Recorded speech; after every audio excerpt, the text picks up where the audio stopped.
Um novo segmento de vídeo nesse canal que, quem sabe, vai virar um canal esportivo. Não, eu prometo que eu não vou fazer deste canal um canal de esportes. Provavelmente vou criar um outro canal do YouTube para isso, mas estou testando formatos. E dessa vez eu vou falar sobre o top 5 do GP de Miami, os 5 momentos que são memoráveis nessa prova, que é histórica por conta da vitória do Lando Norris. Critérios? Nenhum. Minha opinião apenas, aquilo que eu penso sobre essa corrida. E quem sou eu? Eduardo Moreira, o cara que acompanha a Fórmula 1 desde 1983 e ama esta categoria, mesmo depois de 1º de maio de 1994. Gostou do que viu nesse vídeo? Se inscreve no canal e dê o like. São 2 pagamentos para um vídeo que você não está vendo propagandas para consumir este conteúdo. E é isso, apertem os cintos, porque a partir de agora, os 5 momentos que marcaram o GP de Miami da Fórmula 1 em 2024. Número 5, aquela largada onde estava todo mundo excitado, principalmente o Sérgio Pérez, que cortou a frente de meio mundo, atrapalhou as largadas tanto do Norris quanto das 2 Ferraris e beneficiou o Oscar Piastri. Ele mal sabia que essa decisão ia cobrar o preço rapidamente, porque o Piastri foi lá e ultrapassou o Checo Pérez na volta 5. Que não adiantou de muito para o Piastri, porque ele teve aquele enrosco com o Carlos Sainz, que fez com que ele tivesse danos na asa e ficasse na última posição. A largada também foi marcada pela troca, pela disputa, pela bateção de roda entre aqueles que não são 2 dos melhores amigos no grid, Esteban Ocon e Pierre Gasly, ambos da Alpine. Aliás, registro para a Alpine, que melhorou e conseguiu marcar o seu primeiro ponto na Fórmula 1.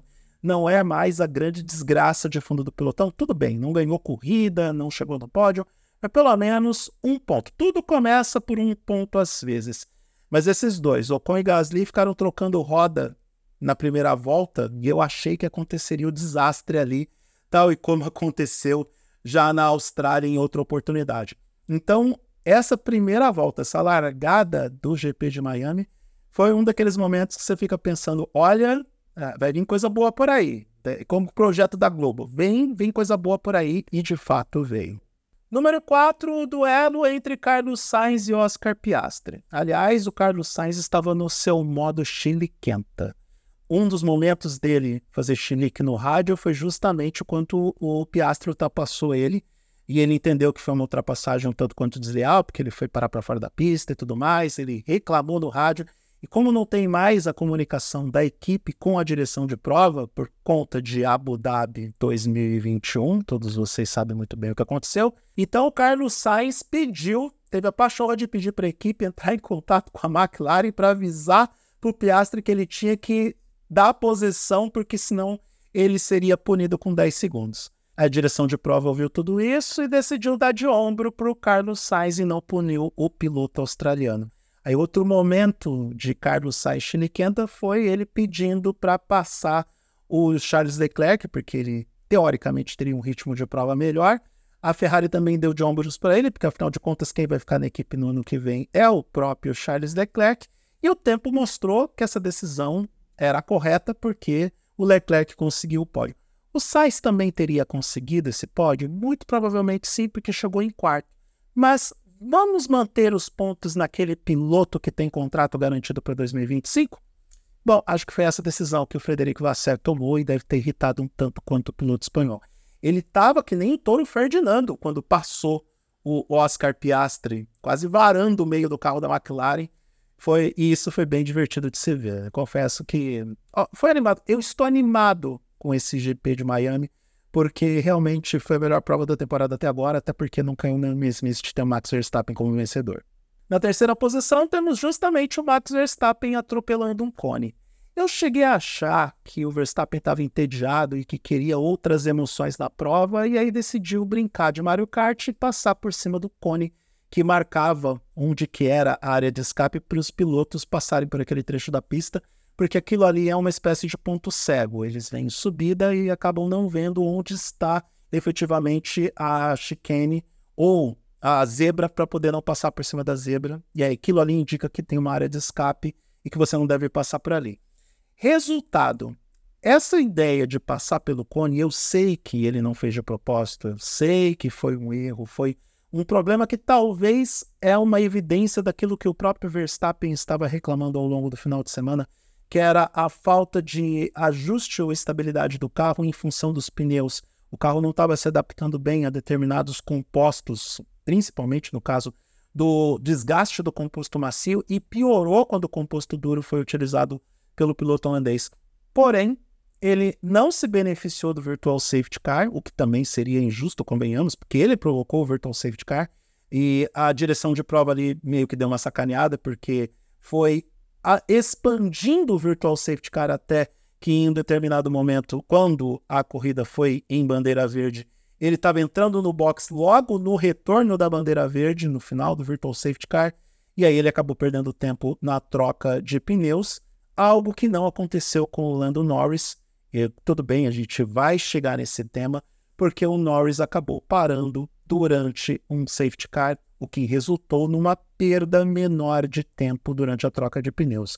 Mas o Verstappen passando por cima de Ocon, convenhamos, não é algo que a gente vê todos os dias. Por isso está na nossa terceira posição dos momentos mais importantes do GP de Miami. Na segunda posição, a direção de prova, que quem responde pela direção de prova é a FIA, que errou na entrada do safety car. Isso está virando uma tradição na Fórmula 1, né? Entra ano, sai Michael Masi, entra outro pangaré para ser diretor de prova, e o resultado é esse. Erros no posicionamento de safety car e erros em decisões de pista, porque, de novo, esse é o tipo de decisão que cabe a uma pessoa. E aqui não tem influência de equipe, não tem rádio de equipe, não tem ninguém interferindo nessa história. Por que foi um erro? Porque o safety car se posicionou na frente de Max Verstappen, não na frente do Lando Norris. E esse posicionamento do safety car determina o delta de velocidade que os pilotos precisam ter para restabelecer realinhamento, para dar tempo das equipes de serviço retirarem o carro da pista, para todos os procedimentos para deixar a pista em ordem. Então, quando você não tem esse safety car na frente do Lando Norris, e o Lando Norris tem todo o tempo do mundo para poder entrar nos pits, trocar pneus e sair, sem ter a perda efetiva de tempo que faria com que o Verstappen voltasse para a primeira posição, você tem não só o erro, como também, de forma direta, a interferência do safety car ou da decisão da entrada do safety car no resultado da corrida. Ou talvez não. E eu vou falar isso só para irritar a galera que torce pelo piloto holandês. Porque todo mundo viu que o desempenho da McLaren, que fez milhares de atualizações no carro, estava melhor do que o carro da Red Bull. Principalmente naquele composto de pneus mais duros. Sem falar que Verstappen, naquele cenário, estava com pneus 6 voltas mais gasto do que o Lando Norris, que vinha de pneus novos e na temperatura ideal. A tendência era que Lando Norris ultrapassasse Max Verstappen e abrisse a distância que abriu exatamente do mesmo jeito. E, de novo, isso não é papo de torcedor ou papo de anti, não tem nada a ver. O próprio Verstappen passou o final de semana inteiro reclamando do desempenho do carro em relação aos pneus, a temperatura dos pneus e como o carro estava se ajustando em função dessas variáveis. Então, não seria nenhuma surpresa ver o Lando Norris vencendo do mesmo jeito, tal e como aconteceu. E não acredito que, neste caso, o safety car interferiu no resultado da corrida. Interferiu, sim, no desenvolvimento dela, porque a gente não viu uma disputa efetiva entre Max Verstappen e Lando Norris na pista, algo que efetivamente poderia ter acontecido se as ordens dos pilotos estivessem invertidas em função do posicionamento do safety car.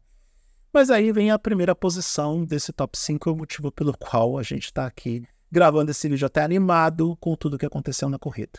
E a primeira posição é justamente a vitória do Lando Norris. Após 110 largadas na Fórmula 1, o piloto britânico vence a sua primeira corrida depois de muito sofrimento, depois daquele desastre no GP da Rússia, que foi erro dele não ouvir as orientações do boxes para trocar os pneus quando o tempo estava virando, e o resultado é que os pneus slick obviamente não aguentam na chuva, e temos aqui um novo vencedor na Fórmula 1.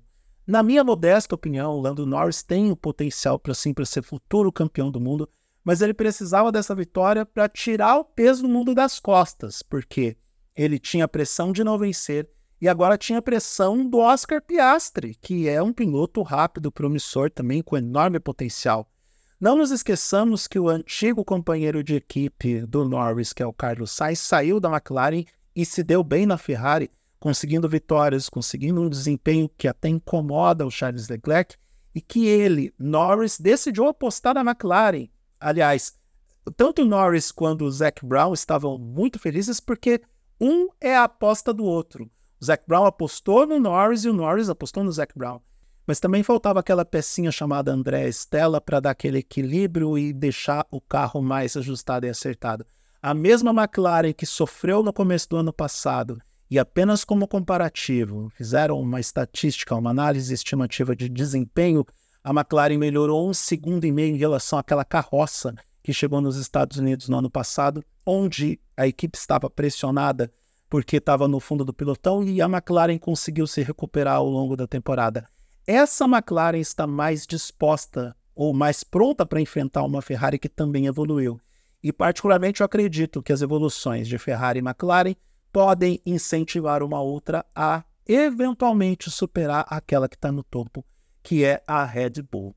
Foi um GP de Miami que eu dei nota 7, porque pode não ser uma prova maravilhosa, mas ela já é uma prova memorável, é a melhor corrida da temporada até agora, quando a gente compara com todas as outras corridas que aconteceram. Não só porque a gente teve uma alternância no vencedor, mas porque Max Verstappen foi vencido na pista por um carro que estava melhor. E também por todas as variáveis, por todas as alternâncias e todas as situações que foram construídas ao longo da corrida e que resultaram em uma das melhores, se não a melhor corrida da temporada.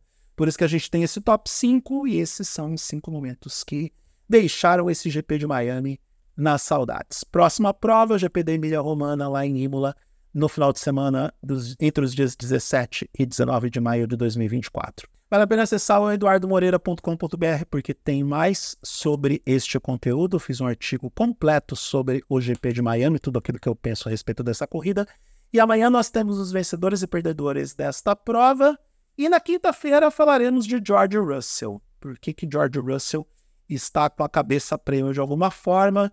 E eu vou ter que regravar parte desse vídeo porque, afinal de contas, o George Russell dessa nova leva de pilotos não é o único vencedor. Lando Norris agora tem uma vitória para chamar de sua. Eu sou Eduardo Moreira, pode me seguir nas redes sociais no @oeduardomoreira. Grande abraço para todo mundo e até a próxima.